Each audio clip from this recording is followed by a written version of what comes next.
So these soldiers, they must have just been bored to death.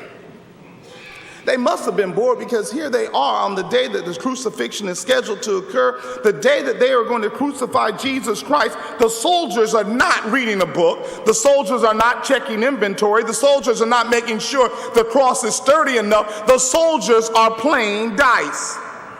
It's ironic, it is, that these soldiers are here at the foot of the cross playing dice and understanding, well, what is occurring on the cross, they cannot afford to be without. They cannot afford Jesus to be off that cross, yet they're playing dice while Jesus is dying for their sins. I've always wondered, what really were they doing? What were they really doing? What were they really thinking? Yes, I'm pretty clear they were bored because they probably went through crucifixions on a regular basis. They knew the routine. The person would show up. They would nail them to the cross. They put the cross up and the person would die. I'm sure they're very used to the routine. But what was it this day that made them go beyond the norm? They did not read a book. They weren't making phone calls. They weren't even considering what they were going to have for lunch or dinner that evening. They were playing games. Here they are at the cross. So I had to figure out what made them at that day play games at work. What was it at that day that made them think that this was more important than Jesus dying on the cross? Well, then it came to my mind. It was clear to me they understood who Jesus really was. They understood this was not some criminal. They understood that this Jesus was far different than anybody else they had to crucify.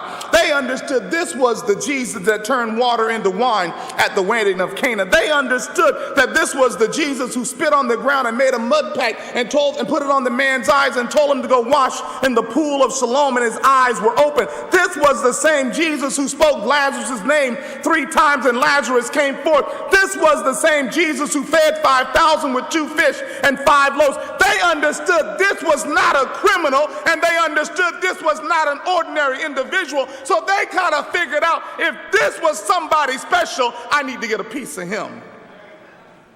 Here they are, and it says that they figured it out. They were going to look at all of his clothes and make sure they got a piece of it. The text says that they look at his clothes, and each person got a part of his clothing. Then it came down to the coat.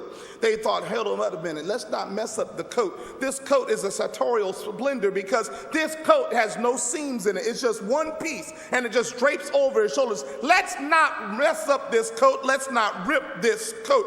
Then they thought, well, not only is this a one-of-a-kind masterpiece, but do you realize this could be the coat that the woman touched the hem of and that had healing power? They thought, let's not mess up this coat because this coat may also have some waterproof properties that Jesus walked on the water. Let's not mess up this coat. This might be a magic coat, and if it's not a magic coat, it's a special coat. And let's not mess it up because whoever wins the dice game, you got a major coat.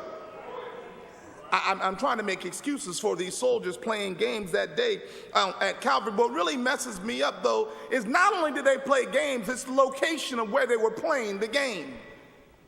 I understand people pitch pennies. I understand people shoot dice. I understand people do a whole lot of stuff.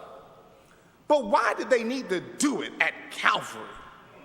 Why at the foot of the cross where their life was being purchased? What was the need for them to play games? See, I don't get it. You have to understand, Calvary is an important place in all of our lives. And if there's one place you shouldn't be playing around, it's got to be at the foot of the cross. If there's one place where you should not be playing games, it's the place where your salvation was bought. It was the place where grace was given. It's got to be the worst place for you to be playing games. In fact, you have to understand, not only is this cross the worst place to play, but this cross is being converted and changed and transcending what its purpose is. Initially, the cross stood for punishment and shame, but now Jesus has turned it into a place of love and liberation, and for that reason alone, they should not be playing dice. But then again, when I look at this text and I look at where we are in the world today in 2013, there's a whole lot of folks still playing dice at the cross. In fact, if you're really honest with yourself, there's a whole lot of folks shooting craps at the church. Yeah, we're playing craps at church. Anytime the church is silent on the subject of sin, that's the church playing craps.